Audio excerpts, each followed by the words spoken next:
হবে, এটা খুবই দুঃখজনক। তারা গণতন্ত্র হত্যা করেছে, স্বাধীনতা হত্যা করেছে, তারা বাংলাদেশের মানুষ ঘরে ঘুমাইতে দেয় নাই। সম্মানিত দেশবাসী, শেষ আপনারা জানেন পর্যন্ত ঘটনা কিন্তু ঘটেই গেল, ঘটনা কিন্তু ঘটাই দিল। সুপ্রিয় দর্শক শ্রোতা, আসসালামু আলাইকুম। দেশে এবং প্রবাসে, দূরে এবং কাছে, যে যেখান থেকে আজকের এই ভিডিওগুলো দেখার জন্য প্লে করেছেন, সবাইকে আন্তরিক শুভেচ্ছা, অভিনন্দন।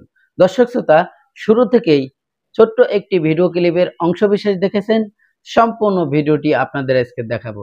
দর্শক শ্রোতা, আমাদের বাংলাদেশে ঘটে যাওয়া আরেকটি ঘটনা আপনাদের মাঝে আমি তুলে ধরতেছি। ইতিমধ্যে আপনারা সোশ্যাল মিডিয়াতে অনেকবার হয়তো দেখেছেন, যে ঘটনা নিয়ে গত কয়েকদিন যাবত আমাদের দেশে, সারা বাংলাদেশে ছাত্র সমন্বয়করা, ছাত্ররা আন্দোলন করেছিল যে বাংলাদেশের থেকে আওয়ামী লীগ একদম চিরদিনের মতো মুছে দিতে। সেই ঘটনাটি কিন্তু ঘটে গেছে, চিরদিনের মতো রায় এসে গেছে, বাংলাদেশের থেকে আওয়ামী লীগ নিষিদ্ধ হয়ে গেছে।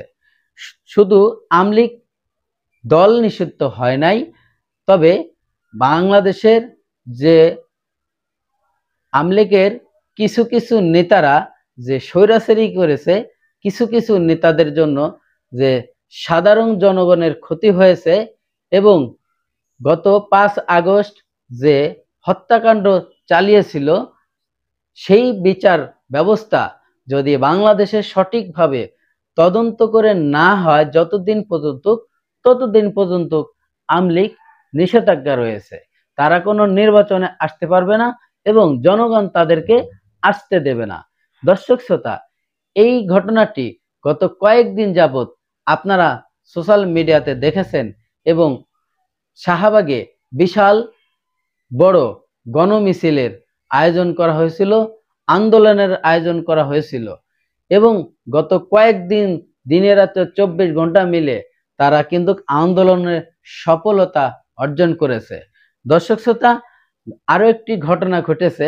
নারায়ণগঞ্জের আইবি রহমান, উনি কিন্তু একজন সৎ নেতা হিসেবে উনি দাবি করছিলেন, দেশে যদি কোনো বিচার যদি থেকে থাকতো, তাহলে আইবির রহমান কেন অ্যারেস্ট হবে? সে তো কোনো দোষ করে নাই, সে কোনো অন্যায় করে নাই, সে বাড়ির থেকে পালিয়েও যায় নাই।